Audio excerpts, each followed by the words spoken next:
নমস্কার, update you চ্যানেলে আপনাদের সবাইকে স্বাগত। চিনির দাম হঠাৎ কেন এত বাড়তে শুরু করলো?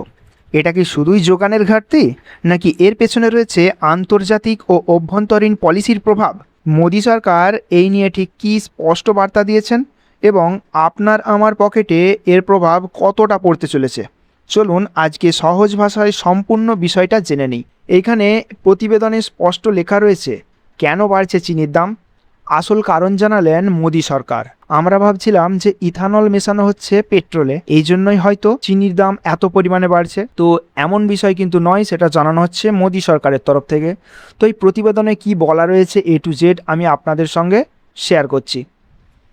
বিগত দিনগুলিতে দফায় দফায় বাড়ছে চিনির দাম, তাতে পকেটে টান পড়ছে মধ্যবিত্তের।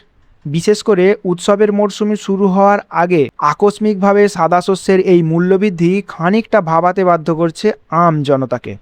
তবে চিনির মূল্যবৃদ্ধির নেপথ্যে অনেকেই আবার ইথানলকে দায়ী করছেন, তবে সরকার কিন্তু তেমনটা বলছেন না। তাহলে কেন বাড়ছে চিনির দাম? নেপথ্যেই কি কোনো বিশেষ কারণ রয়েছে?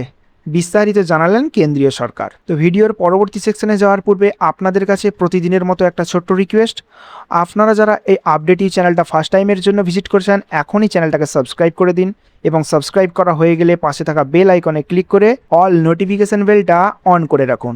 এর ফলে এই চ্যানেল থেকে যখনই কোনো গুরুত্বপূর্ণ তথ্য নিয়ে আসবো আপনাদের জন্য, সেটা আপনারা ডিরেক্ট নোটিফিকেশান আকারে পেয়ে যাবেন। আর এর জন্য আপনাদের কোনো রকম টাকা পয়সা লাগবে না। এই পুরো প্রসেসটা সম্পূর্ণ বিনামূল্যে রয়েছে। আর তার সাথেই যারা অলরেডি চ্যানেলকে সাবস্ক্রাইব করে রেখেছেন এবং আপডেট ইউ চ্যানেলের একজন সদস্য হয়ে রয়েছেন, তাদের অসংখ্য অসংখ্য ধন্যবাদ মন থেকে। কেন বাড়ছে চিনির দাম? গত এক মাসে ভারতে চিনির দাম বেড়েছে প্রায় প্রতি কেজিতে 7 টাকা। কেন্দ্রীয় উপভোক্তা বিষয়ক খাদ্য ও গণবন্টন মন্ত্রকের রিপোর্ট অনুযায়ী গত 20শে জুলাই ভারতে প্রতি কেজি চিনির দাম গড়ে 48 টাকা 18 পয়সা। তবে এ মাসের 20 তারিখে সেই দাম বেড়ে হয়েছে 55 টাকা 70 পয়সা। এর অর্থ মাত্র এক মাসে প্রতি কেজিতে চিনির দাম বেড়েছে 7 টাকা 52 পয়সা। বর্তমানে চিনির দাম রয়েছে প্রায় 68 টাকা থেকে 70 টাকা প্রতি কেজি। তো এখন আপনাদের কাছে একটা প্রশ্ন, সেটা আপনারা কমেন্ট করে উত্তরটা জানাবেন যে আপনার এলাকার চিনির দাম এখন কত রয়েছে। অবশ্যই সেটা কমেন্ট করে জানাবেন, কারণ আপনার একটা কমেন্ট অন্যান্য সাধারণ মানুষকে জানতে সুবিধা করবে যে তাদের এলাকায় সঠিক দাম নিচ্ছে কিনা। বোঝা গেল ব্যাপারটা? এখন যে প্রশ্নটা, তাহলে কেন চিনির দাম বাড়ছে এত? চিনির দাম বৃদ্ধির নেপথ্যে অনেকেই ইথানল তৈরির ক্ষেত্রে যে আখের ব্যবহার সেইটাকেই দাবি করছেন, কিন্তু কেন্দ্র সরকার বলছে বিষয়টা কিন্তু এমন নয়। উল্টে বলা হচ্ছে ইথানল উৎপাদনের ক্ষেত্রে আখের ব্যবহার উল্লেখযোগ্যভাবে ঠিকই কমেছে। 2025-26 আর্থিক বছরে ইথানলে আখের ব্যবহার 2022-23 আর্থিক বছরের 12% থেকে কমে 9% নেমে এসেছে। বরং ইথানল তৈরির ক্ষেত্রে 2/4 শস্য লাগছে। তাহলে এখন প্রশ্ন, চিনির দাম কেন বাড়ছে? এই বিষয়ে কেন্দ্র সরকারের তরফ থেকে স্পষ্ট জানানো হয়েছে, চিনির মূল্যবৃদ্ধির পেছনে একটা নির্দিষ্ট কারণ নয়, বরং একাধিক কারণ রয়েছে। তবে এই সব কারণের মধ্যে অন্যতম কারণটা হলো চাহিদার তুলনায় কম উৎপাদন। অর্থাৎ যে পরিমাণে মানুষের চাহিদা বেড়েছে, তার থেকে উৎপাদন অনেকটা অংশেই কমে গেছে বলে দাবি করছে কেন্দ্র সরকার। উৎসবের মরশুমে চিনির অত্যাধিক চাহিদা বৃদ্ধি পেলেও খারাপ আবহাওয়ার কারণে আখের ব্যাপক ক্ষতি হয়েছে।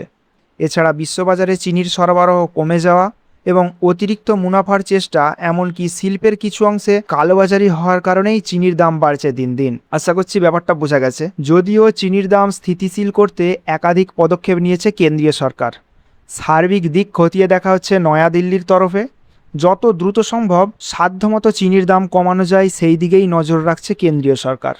বিশেষজ্ঞরা মনে করছেন উৎসবের সময় চিনির চাহিদা আরও বাড়বে, আর এই দিকে আখের সরবরাহ কম থাকায় স্বাভাবিকভাবেই আগামী দিনগুলিতে চিনির দাম আরও খানিকটা বাড়তে চলেছে। তো বন্ধুরা, আপনারা বুঝতেই পারছেন যে চিনির দাম কিন্তু সরকার কমাতে চেষ্টা করলেও আশা করা যাচ্ছে সরকার এই বিষয়ে ব্যর্থ হবেন এবং চিনির দাম আগামী দিনে আরও বাড়বে। তো দেখা যাক সরকার কতটা চিনির দাম নিয়ন্ত্রণ করতে পারে। তো আপনাদের কি মতামত? চিনির দাম সত্যি কি উৎপাদনের জন্যই এত বৃদ্ধি পাচ্ছে, নাকি ইথানলটাকেই আপনারা দায়ী করছেন?